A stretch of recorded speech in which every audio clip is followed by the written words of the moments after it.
നമസ്കാരം.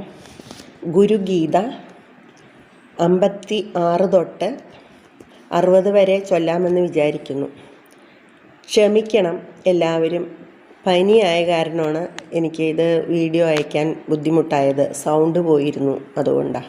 യസ്മാദനുഗ്രഹം ലബ്ധ്വാ മഹദജ്ഞാനമുത്സൃജേത് തസ്മൈ ശ്രീദേശികേന്ദ്രായ നമശ്ചാഭീഷ്ടസിദ്ധയേ.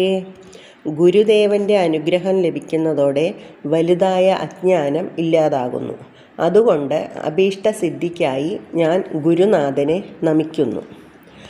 പാദാബ്ജം സർവസംസാര ദാവാനലവിനാശകം ബ്രഹ്മരന്ധ്രോസിതാംഭോജ മധ്യസ്ഥം ചന്ദ്രമണ്ഡലേ. അഗദാദിത്രിരേഖാബ്ജേ സഹസ്രദലമണ്ഡലേ ഹംസപാർശ്വത്രികോണേ ച സ്മരേത്തന്മധ്യകം ഗുരും. ഗുരുപാദമാകുന്ന താമര സംസാരമാകുന്ന കാട്ടുതീയെ നശിപ്പിക്കുവാൻ സമർത്ഥമാണ്. ചന്ദ്രമണ്ഡല മധ്യസ്ഥമായ ബ്രഹ്മരന്ധ്രത്തിലെ ശ്വേതപത്മമാണത്. ഹം സം എന്നീ പാർശ്വങ്ങളുള്ള ത്രികോണത്തിൽ അഗദാദി രേഖാങ്കിതമായ സഹസ്രദള മധ്യത്തിൽ സ്ഥിതി ചെയ്യുന്ന ശ്രീ ഗുരുവിനെ ഞാൻ നമസ്കരിക്കുന്നു.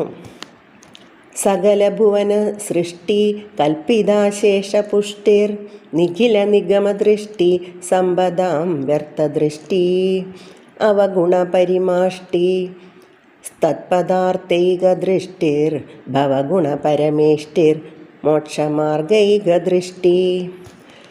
സകലഭുവനരംഗസ്ഥാപനാസ്തംഭയഷ്ടി സകരുണരസവൃഷ്ടി സ്ത്വത്വമാലാസമഷ്ടി സകലസമയസൃഷ്ടി സച്ചിദാനന്ദദൃഷ്ടിർ നിവസതു മയി നിത്യം ശ്രീഗുരോർ ദിവ്യദൃഷ്ടി.